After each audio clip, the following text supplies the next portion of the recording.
Hey guys, Dr. Wong here with Next Level Physiotherapy. Today I'm going to share with you the top core exercises that you can be doing for your low back pain.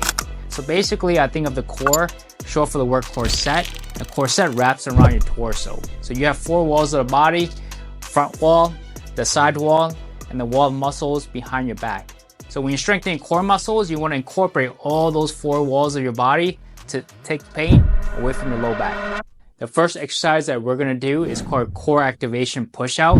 Think about your core muscles like a dimmer light switch. So basically, a dimmer light, as you raise up the button, the light gets brighter.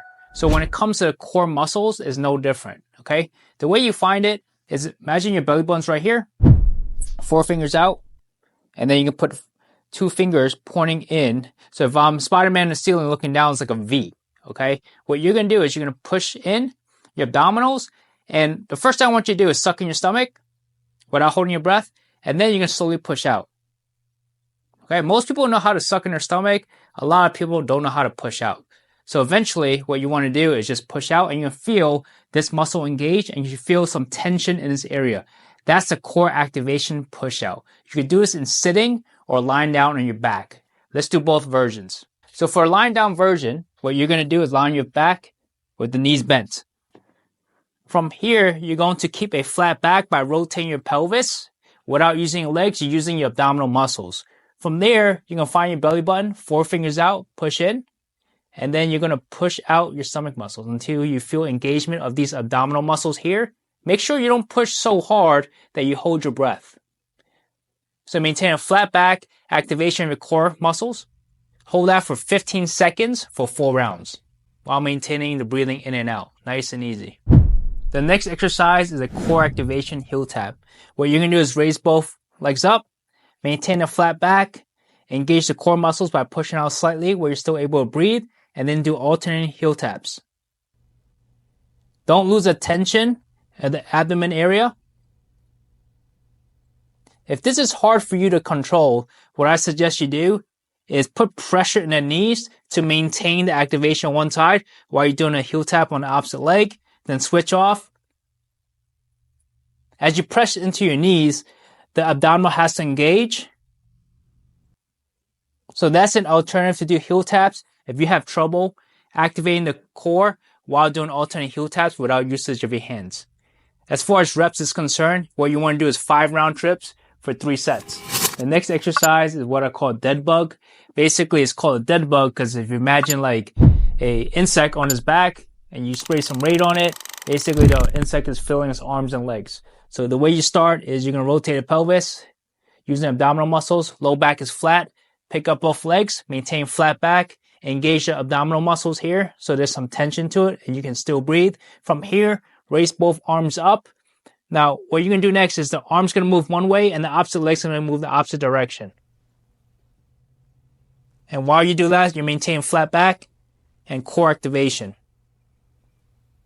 For the dead bugs, you want to do 10 repetitions each side, 3 sets. Slow and control is the name of the game.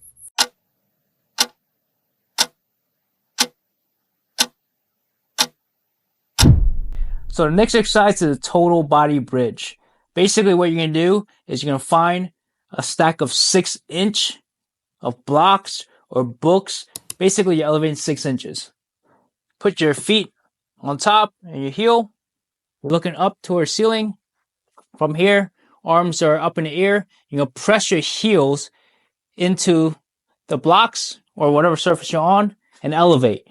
So there's a straight line from my shoulder all the way to my ankles. You should feel everything in the back of your body. Hold this for 5 seconds. Perform for 12 reps.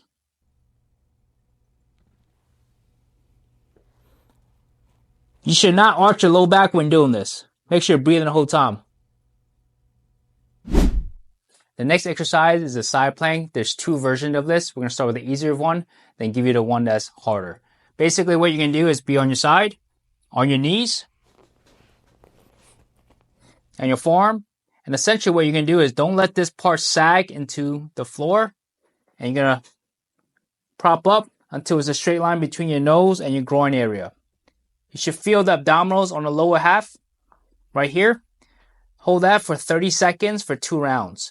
Once you're done, repeat this on the opposite side. Now for those of you where this is easy for you, you do a full side plank where you're on your ankles, prop up, and you're holding, feeling these muscles. You want to engage your abdominals as well. Hold this for 30 seconds for 2 rounds. Repeat on both sides. Once you're done with the side plank, let's go into the regular full plank. This is how you do it. The knee version is easier. You're on the forearms, on your knees. You're shifting far enough where you feel your abdominals. You can engage those muscles like we did before. Hold this for 30 seconds for 2 rounds. For those of you who find this easy, you can go a full plank. Make sure your torso is straight. You should not arch your back. No rounding your back. Maintain a straight line. Hold this for 30 seconds for 2 rounds. Now that you know the best core exercises that you can do for low back pain, let me know which of these work best for you. If you found this video helpful, please consider subscribing so you don't miss out on our weekly videos. As always, move better, age stronger, and I'll see you next time.